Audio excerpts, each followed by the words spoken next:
Well, surprise, surprise, the Rotten Tomatoes audience score for Star Wars The Acolyte has dropped again. How low can you go? How low can you go? So as you know, all of the pro-Disney media outlets and the Disney Star Wars NPC shills are claiming that The Acolyte is being review bombed. And the critic rating, that's the real number. That is the definition of honesty and integrity, according to these people. But we all know that that is bullshit. These critics are paid Disney shills, activists like Leslie Headland, and fake Star Wars fans. Some of them, like Grace Randolph, or as we call her on this channel, Chlamydia Burns, is all three of those things. She gave The Acolyte a fresh rating on her review, calling it a refreshing change of pace for Star Wars, a murder mystery with horror vibes and a diverse cast. Yet it still feels very much like classic Star Wars. Absolutely not.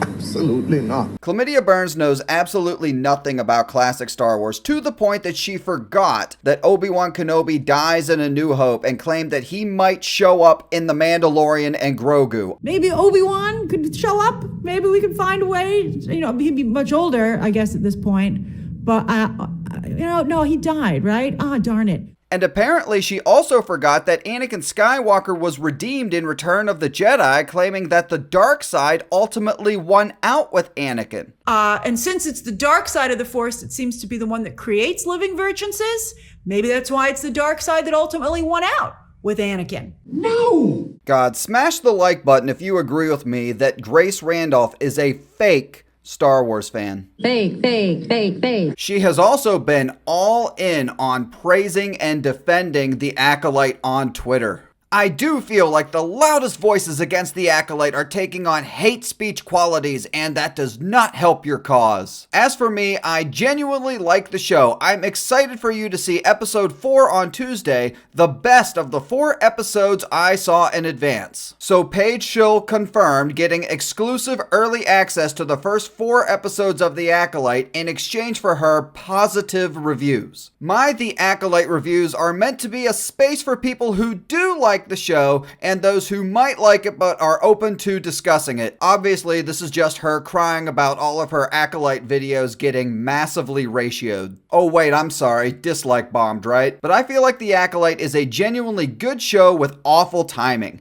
and is sitting down at the table where the odds are stacked against it, which is unfortunate. So it's not the show's fault, it's not Leslie Headland's fault, it's not Disney, Kathleen Kennedy, Dave Filoni's fault. It's the fans' fault because they just won't give this show a chance. Just give me a chance. So the Nut Gobbler, as we call her on the channel, gives The Acolyte a fresh rating on Rotten Tomatoes, a 4.5 out of 5 to be exact. Are you high or just incredibly stupid? Claiming The Acolyte is, quote, Star Wars at its best. I assure you, I am not high. And in her full article calls The Acolyte one of the best pieces of Star Wars content the fans have ever had, and praises Leslie Headland for her, quote, brilliant writing on this series. What fucking show did you watch? Jesus Christ. Rachel Leishman of the Mary Sue, so we already know that this one's gonna be bad, says in her review, Headland and her writer's room did an incredible job of finding the balance between the story they were telling and honoring the universe George Lucas created at the same time. And I loved every second of it. God honors the universe George Lucas created. This show literally does the opposite. She also says in her full review that you have a divided fandom working against you and years of lore that people will nitpick given the option. Disney Star Wars breaking canon and criticizing them for doing so is not nitpicking, Rachel over at the Mary Sue. Sabrina Barr takes the opportunity in her review to whine about the toxic fandom after giving The Acolyte a 3.5 out of 5, saying, the cast of The Acolyte has had to endure some trolling from the toxic side of the Star Wars fandom even before the show has been released. Provides zero proof of this, by the way, so fantastic reporting as always from these people. Then closes her article saying, while it's understood that seeking revenge is not the Jedi way, wouldn't it be a sweet triumph over the haters for The Acolyte to do well? Yeah, that's not gonna happen. Bitch. Joy Press of Vanity Fair goes after the fans in her article as well. The Acolyte is the first Star Wars show created by a woman. Here we go. At a moment when companies like Disney and franchises like Star Wars are central targets in our contemporary culture wars. Probably not surprising then that it provoked extreme negative reactions from a faction of the fandom long before its release, at least in part because it revolves around characters who are not white men. Again, another journalist that provides zero proof of these accusations. Also, I have to ask once again, where are all of these racist, sexist, bigoted fans when it comes to a show like House of the Dragon, which has strong female leads, strong non-white leads, and even gay representation? Why are they going after The Acolyte and not House of the Dragon? Could it simply be that House of the Dragon is a good show and The Acolyte is not? I don't know, but Movie Robert, what do you have to say? We all know the other deal, which is that talking about Star Wars on the internet, or especially YouTube, in any way that might resemble normal human interaction is basically pointless now, because there's an entire apparatus of fake right-wing news that only exists to make up dumb culture war bullshit about big IPs to grind traffic numbers via angry losers who all look like less in shape versions of me. These shills just cannot accept the fact that they are in the minority. So this next one I just thought was funny. Luke Y. Thompson of Superhero Hype entitled his article, Female Force of Pride, and then goes on to say, if you don't want that, here's some cheap advice. Don't watch. 4 out of 5. What a fucking bitch, am I right? Lupe Rodriguez Haas of Cinemovie TV says, the new Disney Plus show doesn't rely on past events in the saga, instead forging its own path with exciting new characters and world. Gives the show an A-.